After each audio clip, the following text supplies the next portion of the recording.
असं आहे की काल आपण नेहमीप्रमाणे सालाबादप्रमाणे परंपरेप्रमाणे शिवसेना हिंदुहृदय सम्राट शिवसेना प्रमुख मान्य बाळासाहेब ठाकरे यांची शिवसेना या शिवसेनेचा दसरा मेळावा हा काल शिवतीर्थावर पार पडला। आमच्या पक्षाचे पक्षप्रमुख आदरणीय उद्धवसाहेब यांनी अख्ख्या देशाला आदर्श ठरावं, संपूर्ण महाराष्ट्राला मार्गदर्शक ठरावं आणि तरुणाईमध्ये उत्साह संचारावा अशा प्रकारचं भर पावसामध्ये काल या सभेला संबोधन केलं। आपण पाहिलं असेल की जर आपण मैदानामध्ये खाली बघितलं तर प्रचंड चिखल होता। ज्या चिखलाचा उल्लेख उद्धव साहेबांनी भाजपानं केलेला चिखल स्वतःचं कमळ उमलवण्याकरता म्हणून असा खूप गमतीशीर केला तो चिखल होता। वरती प्रचंड पाऊस होता आणि जवळजवळ 3 ते 3.5 तास शिवसैनिक या पावसामध्ये उद्धव साहेबांचे विचार ऐकण्याकरता बसले होते।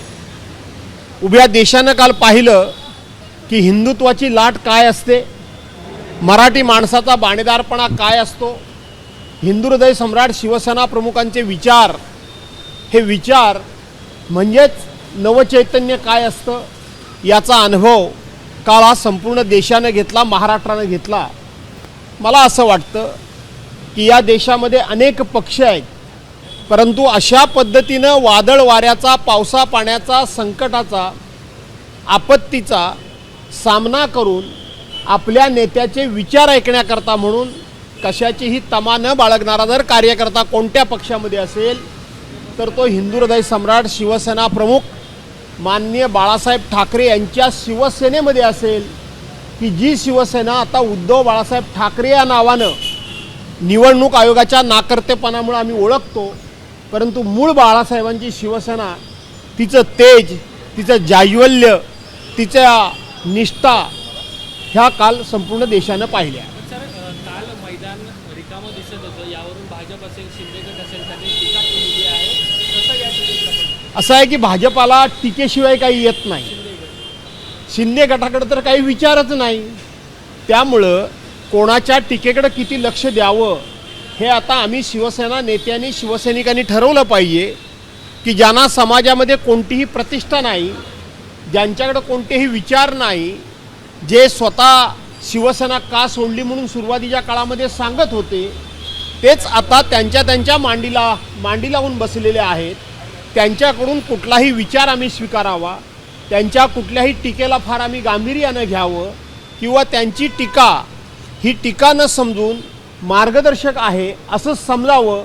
अशा प्रकारची कुवत नसलेली माणसं, अशा प्रकारची कुठल्याही प्रकारची योग्यता नसलेली माणसं ही ज्या वेळेला आमच्यावर टीका करतात त्यावेळेला माझ्यासारखा कार्यकर्ता या टीकेला कवडीची किंमत देत नाही। एकनाथ शिंदेने असे देखील आरोप केले, ते म्हणतायत की आम्हाला म्हणतायत की आमचा मेळावा सुरत किंवा गुजरातला घ्यावा। त्यांनी उत्तर दिलेलं आहे की तुमचा मेळावा जो आहे शिवतीर्थाऐवजी पाकिस्तानला घ्यावा, अशा प्रकारची टीका त्यांनी केली। एका बाजूला हिंदुहृदय सम्राट शिवसेना प्रमुख माननीय बाळासाहेब ठाकरेंचं नाव घ्यायचं, एका बाजूला हिंदुहृदय सम्राट शिवसेना प्रमुख मान्य बाळासाहेब ठाकरेंचा फोटो लावायचा आणि नालायकानो तुम्ही त्या शिवसेनेचा मेळावा पाकिस्तानमध्ये घ्या म्हणून सांगता।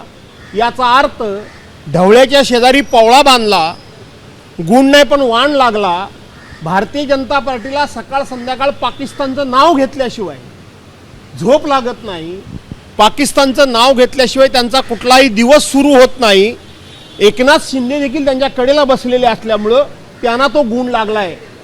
शिवसेनेचा मेळावा म्हणजे हिंदुत्वाचा अंगार, शिवसेनेचा मेळावा म्हणजे मराठी माणसाचा हुंकार आणि शिवसेनेचा मेळावा म्हणजे जगाच्या पाठीवर एकच मैदान, एकच नेता, एकच झेंडा आणि एकच विचार अशा प्रकारचा होणारा मेळावा हा जगाच्या पाठीवर, हा शिवतीर्थावर शिवसेनेचा होतो। तो मेळावा पाकिस्तानमध्ये घ्या म्हणणाऱ्यांची बुद्धी किती घाण पडलेली आहे आणि शिवसेना प्रमुखांचे नाव घेण्याच्या आणि शिवसेना प्रमुखांचा फोटो लावण्याच्या लायकीचे हे लोक कसे नाहीत हा उभा देश पाहतोय। रामदास कदम सातत्यानं काही खळबळजनक आरोप करतात आणि म्हणतात की यापुढेही आम्ही अशा अनेक गोष्टी बाहेर काढू। बाळासाहेबांचा मृतदेह ठेवून व्हीलवरती कसे घेतल्याचं ते म्हणतात। असं आहे की रामदास कदम ह्याला मी छमछमदास बामदास कदम म्हणतो. रामदास कदमच्या डोक्यावर परिणाम झालेला आहे, कारण इतके वर्ष बाया नाचवून सावली बारमध्ये ज्याला भडवेगिरी म्हणतात ती भडवेगिरी करून ज्यांनी पैसे कमवले त्याचा बार बंद झाल्यामुळं त्याच्या डोक्यावर परिणाम झालेला आहे. रामदास कदमांसारखा मूर्ख माणूस हा महाराष्ट्रामध्ये नाही. रामदास कदम हा प्रश्न विचारतो की मराठी माणसाकरता पक्षप्रमुख उद्धव बाळासाहेब ठाकरे यांनी काय केलं. अरे रामदास कदम, 2009 साली तू माझ्या विरोधात निवडणुकीमध्ये पराभूत झालास आणि त्यानंतर उद्धव साहेबांनी तुला विधान परिषदेचा आमदार केला, तो सुद्धा मुंबई महानगरपालिकेच्या नगरसेवकांमधून तुला आमदार केला. 2 वेळेला तू मुंबई महानगरपालिकेच्या नगरसेवकांमधून आमदार झालास. तू मुंबईकरता काय केलंस हे सांगितलं पाहिजे. त्याऐवजी एका बाजूला आम्ही शिवसेना प्रमुखांचे भक्त म्हणून सांगायचं, आम्ही शिवसेना प्रमुखांचे शिवसैनिक म्हणायचं आणि त्या शिवसेना प्रमुखांच्यावर अस्लाद्य टीका करायच्या. अशा पद्धतीचे हे रामदास कदमांसारखे बामदास कदम, छमछम बारवाले, महिलांनी कमवायचे पैसे आणि ह्यांनी उडवायचे, ज्याला भडवेगिरी म्हणतात, त्या भडवेगिरी करणाऱ्या माणसांकडून अशा प्रकारचेच उद्गार आपल्याला अपेक्षित असतात. यापेक्षा त्यांच्याकडून चांगलं प्रबोधन, चांगले विचार, ज्या शिवसेनेनं 32 वर्ष याला लोकप्रतिनिधी केलं त्याचे कुठंतरी कृतज्ञता यांच्याकडून व्यक्त होणार नाही, कारण ही कृतज्ञ माणसं आहेत. दुसरी गोष्ट, रामदास कदम हे ज्या शिंदे सेनेचे नेते आहेत, आज हा पक्ष स्थापन होऊन जवळजवळ 3 वर्ष झाली. मला एक असं उदाहरण सांगा की ह्या रामदास कदमला महाराष्ट्रामध्ये कुणीतरी कुठेतरी एखादं भाषण द्यायला, एखादे विचार मांडायला कुणीतरी नेता म्हणून बोलवलंय का. आणि म्हणून अशा मेळाव्यांमधून भुंकल्याशिवाय रामदास कदमांसारख्या श्वानांना कोणी किंमत देत नाही. ते म्हणतात की आणखी काही आणि खुलासे मी सांगितलं एवढं पुरेसं झालं. रामदास कदमांसारख्या श्वानांना आणखीन काय याच्यापेक्षा फार बोलण्याची आवश्यकता नाही. नितेश राणे म्हणतायत की बाण योग्य ठिकाणी लागलाय, रामदास कदम यांनी आणखी बोलत राहावं, बाण योग्य ठिकाणी लागलाय असं म्हणतायत. असं आहे की रामदास कदमांना मार्गदर्शन कोण करतं याचं तुम्ही नाव घेतलं, ते त्यांच्या पिताजी हल्ली कुठे आहेत, ते हल्ली बोलताना दिसत नाहीत आणि म्हणून त्यांचे पिताजी बोलत नाहीत, त्यामुळे ते दुसऱ्याकडून बोलायला लावतायत. कारण त्यांचे पिताजी देखील हेच विचारत होते की इतके वर्षामध्ये मराठी माणसाकरता शिवसेनेनं काय केलं. तुम्ही महाराष्ट्रामध्ये आमदार म्हणून किती वर्ष होतात, तुम्ही महाराष्ट्रामध्ये मंत्री म्हणून किती वर्ष होतात, तुम्ही महाराष्ट्रामध्ये विरोधी पक्षनेता म्हणून किती वर्ष होतात. अरे तुम्ही महाराष्ट्राचे मुख्यमंत्री होतात. महाराष्ट्राचा मुख्यमंत्री असलेला माणूस मी काय केलं हे सांगू शकत नाही.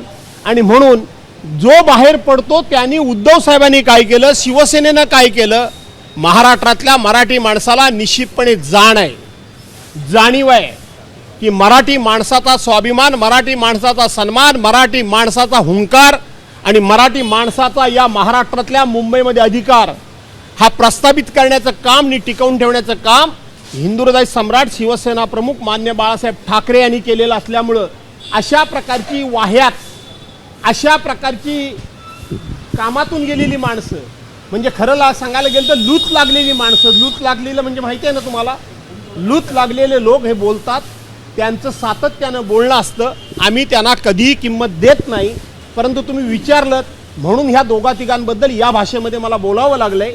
माझी भाषा त्यांना उत्तम प्रकारची कळेल आणि योग्य वारमावर बसेल. विधानसभेच्या वेळेस राजन तेली पक्षामध्ये आले होते, परंतु त्यांनी काल मेळाव्यामध्येच त्या शिंदेच्या शिवसेनेमध्ये पक्षप्रवेश केला आहे. अनेक उमेदवार दिले होते, त्यातले अनेक उमेदवार जे आहेत ते आता परत जात आहेत वेगवेगळ्या पक्षांमध्ये. राजन तेली देखील आता केसरकरांच्या विरोधात लढले होते, ते आता पुन्हा शिंदेच्या शिवसेनेमध्ये गेले. मला कारवाईमुळे ते तिकडे गेले असं आहे की आजपर्यंत जे या पक्षातून त्या पक्षात गेले त्यांच्यावर कुठली ना कुठली तरी कारवाई सुरू आहे, त्यांच्यावर कुठली ना कुठली तरी चौकशी सुरू आहे. आणि म्हणून मोठं वॉशिंग मशीन भाजपाचं आहे आणि भाजपाच्या बाजूला एकनाथ शिंदे गेलेले असल्यामुळे त्यांनी सुद्धा अमित शहा साहेबांना सकाळ संध्याकाळ भेटून छोटं वॉशिंग मशीन आणलेलं असावं. आणि म्हणून त्या वॉशिंग मशीनमध्ये जाऊन हे सगळे स्वतःला स्वच्छ करून घेत आहेत. परंतु ह्या सगळ्यांची कुठूनही सुटका नाही. सुटका नाही. आमच्याकडे सुद्धा काल परवा चिपळूणमध्ये एका माझ्या पक्षातून नाही पण दुसऱ्या पक्षातून एक पक्षप्रवेश झाला. का तर त्यांच्या सोसायटीची चौकशी लागली. काय चाललंय काय, चौकशा लावायच्या आणि आपल्या पक्षात घ्यायचं. मी तुमची 1 मिनिट घेऊ का? कालच राष्ट्रीय स्वयंसेवक संघाला 100 वर्ष झाली म्हणून त्या ठिकाणी एक कार्यक्रम केला गेला. माझा प्रश्न आहे की राष्ट्रीय स्वयंसेवक संघाच्या विचाराचं नेहमी प्रत्येकजण या ठिकाणी कौतुक करतो आणि आम्ही राष्ट्रीय स्वयंसेवक संघाच्या विचारांमध्ये वाढलो म्हणून सांगतो. राष्ट्रीय स्वयंसेवक संघाचे विचार आम्ही आत्मसात केले म्हणून सांगतो. राष्ट्रीय स्वयंसेवक संघाला गेल्या 100 वर्षामध्ये आपल्या विचारांची 100 नव्हे 50 सुद्धा नेतृत्व तयार करता आली नाहीत. म्हणून दुसऱ्या पक्षातली तयार झालेली नेतृत्व चोरायची, आपल्या पक्षात घेऊन जायचं, त्यांना भागदपटशा दाखवायचा, त्यांच्या पाठीमागं खोट्या नाट्या चौकशांचा ससेमिरा लावायचा आणि त्यांना आपल्या पक्षात घेऊन जायचं आणि आपल्या पक्षात गेल्यानंतर त्यांना पावन करून घ्यायचं. आज महाराष्ट्राच्या मंत्रिमंडळामध्ये धुळ्यापासून सिंधुदुर्गापर्यंत कुठल्याही नेत्याचं नाव घ्या, जो भाजपमध्ये गेला तो भाजपच्या विचारानं, संघाच्या विचारानं, तो त्या ठिकाणी विश्व हिंदू परिषदेच्या विचारानं प्रेरित होऊन गेला काय? असा एक माणूस मला दाखवा.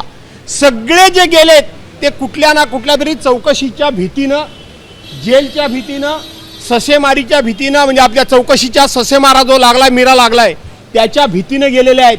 मी हा राष्ट्रीय स्वयंसेवक संघांचा 100 वर्षाचा पराभव समजतो. हा पराभव आहे 100 वर्षाच्या तपश्चर्येचा, हा पराभव आहे. मी तुमच्याच एका इलेक्ट्रिक चॅनलने राष्ट्रीय स्वयंसेवक संघाची 100 वर्षाची वाटचाल दाखवल्याचा कार्यक्रम मी बघितला. राष्ट्रीय स्वयंसेवक संघाच्या एका कार्यक्रमाला 1933 साली महात्मा गांधी गेल्याचं आपण दाखवलं. 1952 साली डॉक्टर बाबासाहेब आंबेडकरांनी भेट दिल्याचं आपण दाखवलं. 1962 साली चायनाबरोबर युद्ध झाल्यानंतर पंडित जवाहरलाल नेहरूंनी संघाबद्दल गौरवोद्गार काढल्याचं त्या ठिकाणी त्या कार्यक्रमामध्ये मी बघितलं. मला प्रश्न विचारायचा आहे भाजपला की 1975-76ला तुम्ही आणीबाणी आली म्हणून सांगता. त्या आणीबाणीमध्ये जे जेलमध्ये गेले, जे जेलमध्ये जाणार होते, त्यांच्या समोर काँग्रेसने कधी असा प्रस्ताव ठेवला होता काय की तुम्ही काँग्रेसमध्ये या, आम्ही तुमची आणीबाणीच्या कारवाईतून सुटका करतो, असं कधी काँग्रेसने सांगितलं होतं काय? नाही. तुम्ही तुमच्या पक्षामध्ये माणसांना घेताना या कारवायांच्या भीत्या दाखवता आणि तुम्ही त्यांच्या पक्षामध्ये घेता. ज्या अर्थी पंडित जवाहरलाल नेहरू असतील, महात्मा गांधीजी असतील, डॉक्टर बाबासाहेब आंबेडकर असतील, त्यांनी त्या वेळेला RSS बद्दल गौरवोद्गार काढले. याचा अर्थ की त्यांच्याजवळ राजकीय सभ्यता होती. आज 100 वर्षाच्या कालखंडामध्ये तुमच्या या कार्यक्रमामध्ये तुम्ही काँग्रेसने केलेल्या चांगल्या कार्यक्रमाचं कुठं कौतुक केल्याचं मी पाहिलं नाही, मला दिसलं नाही. याचा अर्थ काँग्रेसजवळ राजकीय सभ्यता होती, आपल्याजवळ आहे का हीच त्या लोकांनी तपासावी. ABP माझा, उघडा डोळे बघा नीट.